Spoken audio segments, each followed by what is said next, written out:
आकाशवाणी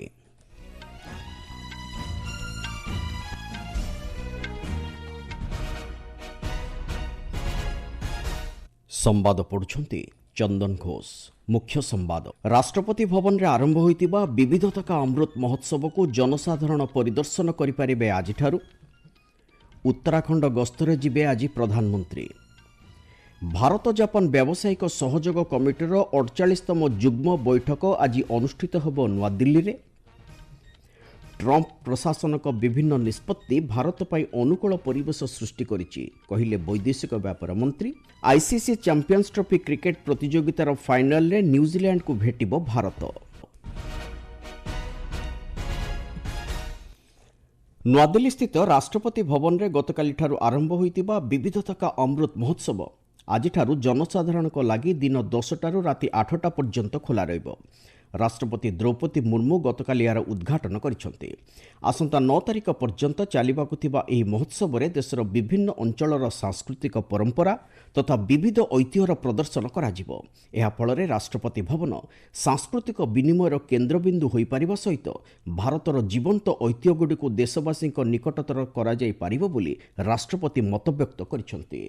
अमृत महोत्सव के इस दक्षिण भारतीय संस्करण में लगभग 500 कारीगर और बुनाकार शामिल हो रहे हैं। वे कांजीवरम और पचमपल्ली इकोत से लेकर के एटिकप्पका टॉयज का प्रदर्शन करेंगे। अनेक कलाकार पारंपरिक लोक नृत्य तथा गीतों की प्रस्तुति द्वारा दक्षिण भारत की अनुपम झलक भी दिखाएंगे। मैं लोगों से आग्रह करती हूँ कि इस उत्सव में भागीदारी करें और दक्षिण भारत की कला संस्कृति को जानें और उसका प्रभाव प्रसार करें।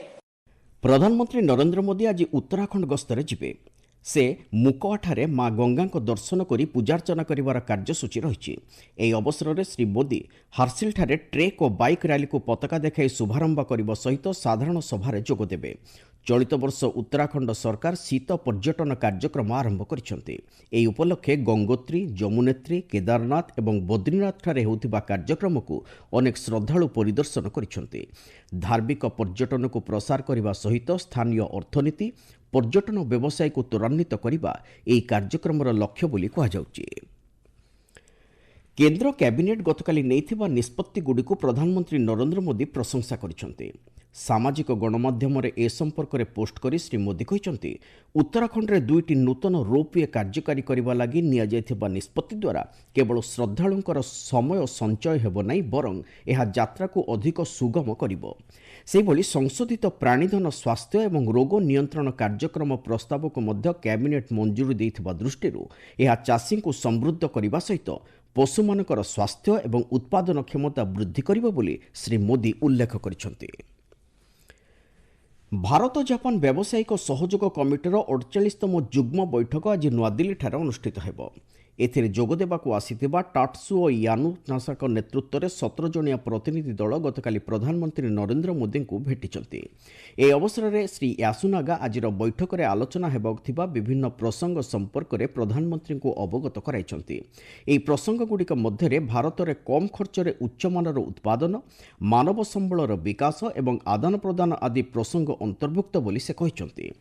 Make in India make for the world को सफल करने लगी जापान व्यवसायी गोष्ठी भारत में निजर व्यवसाय संप्रसारण करने निमंते नैथिबा निष्पत्ति को प्रधानमंत्री प्रशंसा करिसेंति। एहाछड़ा भारत जापान द्विपक्षीय संपर्क को सशक्त करने दिगरे दक्षता विकास क्षेत्र में सहयोग को सुदृढ़ करने उपर मध्य प्रधानमंत्री एही अवसर में गुरुत्वारोप करिसेंति। वैदेशिक व्यापार मंत्री डॉक्टर एस जयशंकर तांकर ब्रिटेन गस्त शेष करी आज आयरलैंड गस्त करिवे। एही अवसर में डॉक्टर जयशंकर तांकर आयरलैंड प्रतिपक्ष सैमन हैरिस को समेत सेठाकार नेतृमंडली सहित विभिन्न गुरुत्वपूर्ण प्रसंग में आलोचना करिवार कार्यसूची रही। ब्रिटेन गस्त अवसर में डॉक्टर जयशंकर तांकर सेठाकार प्रतिपक्ष डेविल लैमिंग सहित चिवेनिंग हाउस ठारे विभिन्न गुरुत्वपूर्ण प्रसंग में विस्तृत आलोचना करिसेंति। ए संपर्क में सामाजिक गणमाध्यम में पोस्ट करी से कहिसेंति रणनीतिक समन्वय, राजनीतिक सहयोग, वाणिज्यिक चुक्ति, शिक्षा, वैषयिक ज्ञानकौशल एवं जनसंपर्क आदि प्रसंग समेत विभिन्न द्विपक्षीय प्रसंग में विस्तृत आलोचना करा जायछि। ଏହାଛଡ଼ା ୟୁକ୍ରେନ୍ ଦ୍ୱନ୍ଦ୍ୱ, ପଶ୍ଚିମ ଏସିଆ, ବାଂଲାଦେଶ ଓ ରାଜ୍ୟଗୋଷ୍ଠୀ ଆଦି ପ୍ରସଙ୍ଗ ସମେତ ବିଭିନ୍ନ ଆଞ୍ଚଳିକ ତଥା ବୈଶ୍ୱିକ ସମସ୍ୟା ଉପରେ ମଧ୍ୟ ସେମାନେ ମତ ବିନିମୟ କରିଛନ୍ତି। ଏକ ଅସ୍ଥିର ବିଶ୍ୱରେ ଶାନ୍ତି ଓ ସ୍ଥିରତା ଆଣିବା ଦିଗରେ ଭାରତ ବ୍ରିଟେନ୍ ସମ୍ପର୍କର ଅବଦାନ ଅତୁଳନୀୟ ବୋଲି ଡକ୍ଟର ଜୟଶଙ୍କର ଉଲ୍ଲେଖ କରିଛନ୍ତି। ଆପଣମାନେ ସମ୍ବାଦ ଶୁଣୁଛନ୍ତି ଆକାଶବାଣୀରୁ। ବୈଦେଶିକ ବ୍ୟାପାର ମନ୍ତ୍ରୀ ଡକ୍ଟର ଏସ୍ ଜୟଶଙ୍କର କହିଛନ୍ତି, ଆମେରିକା ରାଷ୍ଟ୍ରପତି ଡୋନାଲ୍ଡ ଟ୍ରମ୍ପ ସରକାରଙ୍କ ବିଭିନ୍ନ ନିଷ୍ପତ୍ତି ଭାରତ ପାଇଁ ଅନୁକୂଳ ପରିବେଶ ସୃଷ୍ଟି କରିଛି। ଟ୍ରମ୍ପଙ୍କର ବୈଦେଶିକ ନୀତି ଭାରତକୁ ବିଭିନ୍ନ ଦିଗରେ ସୁହାଉଛି ବୋଲି ସେ କହିଛନ୍ତି। ଗତକାଲି ସନ୍ଧ୍ୟାରେ ଲଣ୍ଡନର ଚାଥମ୍ ହାଉସ୍ଠାରେ ଭାରତର ଉତ୍ଥାନ ଏବଂ ବିଶ୍ୱସ୍ତରରେ ଭୂମିକା ଶୀର୍ଷକ ଏକ ଅଧିବେଶନରେ ଉଦ୍ବୋଧନ ଦେଇ ଡକ୍ଟର ଜୟଶଙ୍କର ଏହା କହିଛନ୍ତି। ବିଭିନ୍ନ ଭୂ ରାଜନୈତିକ ସ୍ଥିତି, ଶକ୍ତି, ସଂଯୋଗୀକରଣ ତଥା ବୈଷୟିକ ଜ୍ଞାନକୌଶଳ ପ୍ରସଙ୍ଗରେ ଡକ୍ଟର ଜୟଶଙ୍କର କହିଛନ୍ତି, ଆମେରିକା ରାଷ୍ଟ୍ରପତି ଏବଂ ତାଙ୍କ ପ୍ରଶାସନ ଏହି କ୍ଷେତ୍ରରେ ନେଇଥିବା ବିଭିନ୍ନ ପଦକ୍ଷେପ ଭାରତ ଲାଗି ଅନୁକୂଳ ପରିବେଶ ସୃଷ୍ଟି କରିଛି। ତେବେ ଆମେରିକା ପ୍ରଶାସନ ପକ୍ଷରୁ ଲଗାଯାଇଥିବା ଶୁଳ୍କ ପ୍ରସଙ୍ଗରେ ସେ କହିଛନ୍ତି, ବାଣିଜ୍ୟ ଓ ଶିଳ୍ପ ମନ୍ତ୍ରୀ ପୀୟୂଷ ଗୋୟଲ ବର୍ତ୍ତମାନ ୱାଶିଂଟନ ଗସ୍ତରେ ଅଛନ୍ତି। ସେ ଦ୍ୱିପକ୍ଷୀୟ ବାଣିଜ୍ୟ ଚୁକ୍ତି ସମ୍ପର୍କରେ ସେଠାରେ ଆଲୋଚନା କରିବେ ବୋଲି ଡକ୍ଟର ଜୟଶଙ୍କର କହିଛନ୍ତି।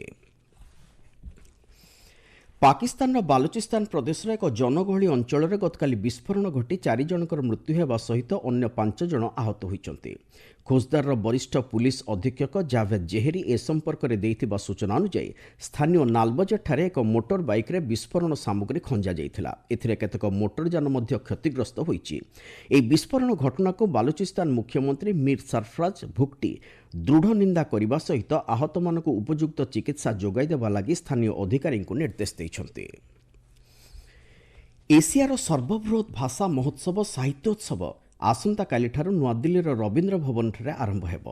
ସାହିତ୍ୟ ଏକାଡେମୀ ପକ୍ଷରୁ ଆୟୋଜିତ ଏହି ଉତ୍ସବ ମାର୍ଚ୍ଚ 12 ତାରିଖ ପର୍ଯ୍ୟନ୍ତ ଚାଲିବ। ଗତକାଲି ନୂଆଦିଲ୍ଲୀଠାରେ ସାହିତ୍ୟ ଏକାଡେମୀର ସଚିବ ଡକ୍ଟର କେ ଶ୍ରୀନିବାସ ରାଓ ଏହି ସୂଚନା ଦେଇ କହିଛନ୍ତି, ସଂସ୍କୃତି ମନ୍ତ୍ରୀ ଗଜେନ୍ଦ୍ର ସିଂ ଶେଖାୱତ ଏହି 6 ଦିନିଆ ସାହିତ୍ୟୋତ୍ସବକୁ ଉଦ୍ଘାଟନ କରିବେ। ଦେଶର ବିଭିନ୍ନ ପ୍ରାନ୍ତରୁ 50ରୁ ଉର୍ଦ୍ଧ୍ୱ ଭାଷାର 700ରୁ ଅଧିକ ଲେଖକ ଓ ଲେଖିକା ଏହି ଉତ୍ସବରେ ଯୋଗଦେବେ। ପ୍ରାୟ 120ଟି ଅଧିବେଶନ ଥିବା ଏହି ସାହିତ୍ୟୋତ୍ସବର ବିଷୟବସ୍ତୁ ଭାରତୀୟ ଭାଷା ପରମ୍ପରା ରହିଛି ବୋଲି ଡକ୍ଟର ରାଓ କହିଛନ୍ତି। ଖେଲୋ ଇଣ୍ଡିଆ ପାରା ପ୍ରତିଯୋଗିତା 2025 ଆସନ୍ତା 20 ତାରିଖଠାରୁ ନୂଆଦିଲ୍ଲୀରେ ଆରମ୍ଭ ହେବ ବୋଲି ଯୁବ ବ୍ୟାପାର ଓ କ୍ରୀଡ଼ା ମନ୍ତ୍ରୀ ଡକ୍ଟର ମନସୁଖ ମାଣ୍ଡବ୍ୟ ଘୋଷଣା କରିଛନ୍ତି। ସେ କହିଛନ୍ତି, ଖେଲୋ ଇଣ୍ଡିଆ ପାରା ପ୍ରତିଯୋଗିତାର ଏହି ଦ୍ୱିତୀୟ ସଂସ୍କରଣରେ 6ଟି ବିଭାଗରେ ପ୍ରାୟ 1230 ଜଣ ଉଭୟ ଜାତୀୟ ଓ ଆନ୍ତର୍ଜାତିକ ସ୍ତରର ପ୍ରତିଯୋଗୀ ଅଂଶଗ୍ରହଣ କରିବେ। ଏହି ପ୍ରତିଯୋଗିତା 27 ତାରିଖ ପର୍ଯ୍ୟନ୍ତ ଚାଲିବ ବୋଲି ଡକ୍ଟର ମାଣ୍ଡବ୍ୟ କହିଛନ୍ତି। ଏଠାରେ ସୂଚନା ଦିଆଯାଇପାରେ, ଦେଶରେ ପ୍ରତିଭାବାନ ଖେଳାଳିଙ୍କର ଦକ୍ଷତାର ବିକାଶ ଦିଗରେ ସରକାରଙ୍କ ପକ୍ଷରୁ ଆରମ୍ଭ ହୋଇଥିବା ଖେଲୋ ଇଣ୍ଡିଆ ମିଶନର ଏକ ଅଂଶ ସ୍ୱରୂପ ଏହି ପ୍ରତିଯୋଗିତା ଆୟୋଜନ କରାଯାଉଛି। କ୍ରିକେଟ ଆସନ୍ତା 9 ତାରିଖ ରବିବାର ଦିନ ଦୁବାଇଠାରେ ଅନୁଷ୍ଠିତ ହେବାକୁ ଥିବା ଆଇସିସି ଚାମ୍ପିୟନ୍ସ ଟ୍ରଫି କ୍ରିକେଟ ପ୍ରତିଯୋଗିତାର ଫାଇନାଲରେ ଭାରତ ନ୍ୟୁଜିଲାଣ୍ଡକୁ ଭେଟିବ। ଗତକାଲି ପାକିସ୍ତାନର ଲାହୋର ସ୍ଥିତ ଗଦାଫି ଷ୍ଟାଡିୟମରେ ଅନୁଷ୍ଠିତ ଏହି ଟୁର୍ଣ୍ଣାମେଣ୍ଟର ଦ୍ୱିତୀୟ ସେମିଫାଇନାଲରେ ନ୍ୟୁଜିଲାଣ୍ଡ ଦକ୍ଷିଣ ଆଫ୍ରିକାକୁ 50 ରନ୍ରେ ପରାସ୍ତ କରିଛି। ଏହି ମ୍ୟାଚ୍ରେ ନ୍ୟୁଜିଲାଣ୍ଡ ଟସ୍ ଜିତି ପ୍ରଥମେ ବ୍ୟାଟିଂ କରିବାର ନିଷ୍ପତ୍ତି ନେଇ ନିର୍ଦ୍ଧାରିତ 50 ଓଭରରେ 6 ୱିକେଟ୍ ହରାଇ 362 ରନ୍ କରିଥିଲା। ଦଳ ପକ୍ଷରୁ ରଚିନ ରବୀନ୍ଦ୍ରା 108 ରନ୍ କରିଥିବା ବେଳେ କେନ୍ ୱିଲିୟମସନ୍ 102 ରନ୍ ସଂଗ୍ରହ କରିଥିଲେ। 363 ରନ୍ ବିଜୟ ଲକ୍ଷ୍ୟର ପିଛା କରି ଦକ୍ଷିଣ ଆଫ୍ରିକା ନିର୍ଦ୍ଧାରିତ 50 ଓଭରରେ 9 ୱିକେଟ୍ ହରାଇ 312 ରନ୍ କରିବାକୁ ସକ୍ଷମ ହୋଇଥିଲା। ଦଳ ପକ୍ଷରୁ ଡେଭିଡ୍ ମିଲର ଅପରାଜିତ ଶତକ ହାସଲ କରିଥିଲେ। Rachin Ravindra player of the match ବିବେଚିତ ହୋଇଛନ୍ତି। ଗତ 4 ତାରିଖ ଦିନ ଦୁବାଇଠାରେ ଅନୁଷ୍ଠିତ ପ୍ରଥମ ସେମିଫାଇନାଲ ମ୍ୟାଚ୍ରେ ଭାରତ ଅଷ୍ଟ୍ରେଲିଆକୁ 4 ୱିକେଟ୍ରେ ପରାସ୍ତ କରି ଫାଇନାଲରେ ପ୍ରବେଶ କରିସାରିଛି। ଏଥିସହିତ ଭାରତ ତୃତୀୟ ଥର ଲାଗି ଆଇସିସି ଚାମ୍ପିୟନ୍ସ ଟ୍ରଫି ଫାଇନାଲ ପର୍ଯ୍ୟାୟକୁ ଉନ୍ନୀତ ହୋଇଛି। ଇଣ୍ଡିଆନ୍ ସୁପର ଲିଗ୍ ଫୁଟବଲରେ ଗତକାଲି ଅନୁଷ୍ଠିତ ମ୍ୟାଚ୍ରେ ଓଡ଼ିଶା ଏଫ୍ସି ଜାମସେଦପୁର ଏଫ୍ସିକୁ 3-2 ଗୋଲ୍ରେ ପରାସ୍ତ କରିଛି। ଏହି ବିଜୟ ସହିତ ଓଡ଼ିଶା ଏଫ୍ସି 33 ପଏଣ୍ଟ ହାସଲ କରି ତାଲିକାର 6ଠ ସ୍ଥାନରେ ରହିଛି। ଆଜି ହାଇଦ୍ରାବାଦର ଗାଚିବୌଲି ଷ୍ଟାଡିୟମଠାରେ ସନ୍ଧ୍ୟା 7:30ରେ ହାଇଦ୍ରାବାଦ ଓ ପଞ୍ଜାବ ମଧ୍ୟରେ ମୁକାବିଲା ହେବ। ମୁଖ୍ୟ ସମ୍ବାଦଗୁଡ଼ିକ ପୁଣି ଥରେ।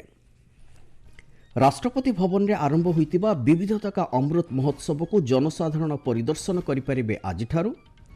ଉତ୍ତରାଖଣ୍ଡ ଗସ୍ତରେ ଯିବେ ଆଜି ପ୍ରଧାନମନ୍ତ୍ରୀ। ଭାରତ ଜାପାନ ବ୍ୟବସାୟିକ ସହଯୋଗ କମିଟିର 48ତମ ଯୁଗ୍ମ ବୈଠକ ଆଜି ଅନୁଷ୍ଠିତ ହେବ ନୂଆଦିଲ୍ଲୀରେ। ଟ୍ରମ୍ପ ପ୍ରଶାସନଙ୍କ ବିଭିନ୍ନ ନିଷ୍ପତ୍ତି ଭାରତ ପାଇଁ ଅନୁକୂଳ ପରିବେଶ ସୃଷ୍ଟି କରିଛି କହିଲେ ବୈଦେଶିକ ବ୍ୟାପାର ମନ୍ତ୍ରୀ।